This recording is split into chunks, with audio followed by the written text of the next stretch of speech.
Hello friends, I am Aprati. Welcome back to our channel plants space. आज 22 मार्च हो गया है और हमने 10 मार्च को अमेरिलिस लिली के बल्ब रिपोर्ट किए थे।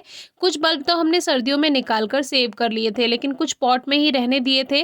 तो इस बार हमारा मन था कि हम इनको रिपोर्ट नहीं करेंगे, लेकिन फिर भी मन नहीं माना और थोड़ा लेट हमने इनको रिपोर्ट किया।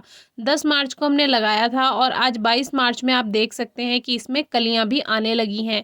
तो ऐसा नहीं है कि लगाते के साथ इसमें कलियाँ आ गई। ये बल्ब काफ़ी हेल्दी होते हैं, जिनमें अगर आप मिट्टी में ना भी लगाएं तो भी ये रखे रखे इसमें से कलियां निकलने लगती हैं, अगर इनका सीज़न है और बल्ब हेल्दी हैं तो उनमें जो भी हेल्दी बल्ब निकले उसको हमने उसी में लगा दिया, और जो बेबी बल्ब निकले आज उनको लगाने वाले हैं। अब ये एक क्रेट है जिसमें पेटूनिया अपने आप ग्रो हो गया था, तो उसको हमने हटा दिया और अब मिट्टी की गुड़ाई कर लेंगे और इसमें खाद मिलाएंगे। ये वही क्रेट है जिसमें हमने लास्ट ईयर रजनीगंधा के बल्ब ग्रो किए थे। इस बार हम इसमें अमेरिलिस लिली के बेबी बल्ब लगाने वाले हैं। तो जितनी भी घास वगैरह थी वो हटा दी है और मिट्टी की गुड़ाई कर दी है। अब हम इसमें खाद मिलाएंगे। खाद के लिए हमने यहाँ कावडंग यानी गोबर की खाद लिया है और इसको ऊपर की लेयर में ही हम मिक्स करने वाले हैं, क्योंकि इतनी बड़ी क्रेट है। अगर इसमें हम सारा ही खाद मिक्स करने लगेंगे तो इसमें बहुत खाद वेस्ट हो जाएगा, और बेबी बल्ब ही तो लगाने हैं। ग्रोथ के लिए इतना खाद ही काफ़ी रहेगा। अभी इसमें फ्लावर्स तो आएंगे नहीं क्योंकि ये बेबी बल्ब है यानी थोड़े छोटे हैं, लेकिन इसमें कुछ हेल्दी भी हैं, तो हो सकता है जो थोड़े बड़े हैं उसमें एक दो फ्लावर स्पाइक आ जाएं, तो वो आगे देखेंगे और आपसे शेयर भी करेंगे। इस बार जब हमने अमेरिलिस लिली को रिपोर्ट किया अभी 10 मार्च को, तो हमने आपसे वीडियो शेयर नहीं की, क्योंकि कुछ ही दिन पहले हमने स्पाइडर लिली की वीडियो भी शेयर की थी और सेम प्रोसेस है, हमने आपको कई बार बताया हुआ है। तो अभी जितने भी ये बेबी बल्ब हैं आप देख सकते हैं क्या इनका साइज़ है।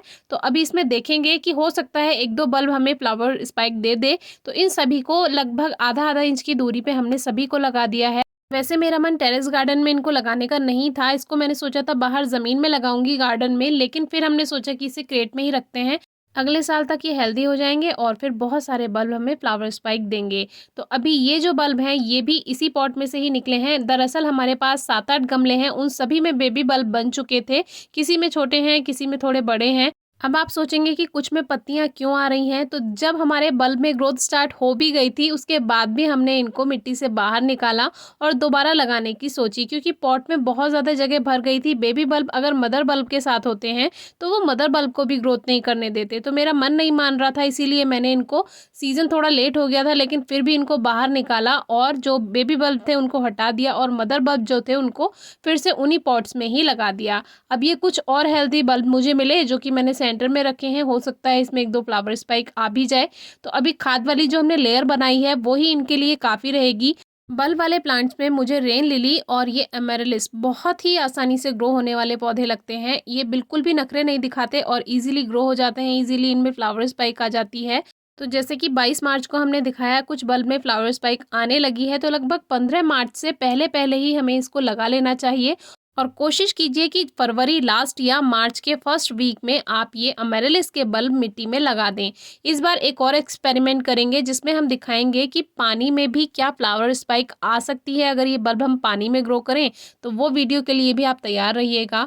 और ये कुछ बाकी के जो छोटे छोटे हैं इनको भी बीच बीच में लगा देते हैं। बाकी जो एक्स्ट्रा बचेंगे इसमें जो बहुत छोटे रह गए हैं या जगह नहीं मिल पा रही है उनके लिए, क्योंकि अब तो पूरी क्रेट भर चुकी है, तो उसको हम बाहर ज़मीन में शिफ्ट कर देंगे।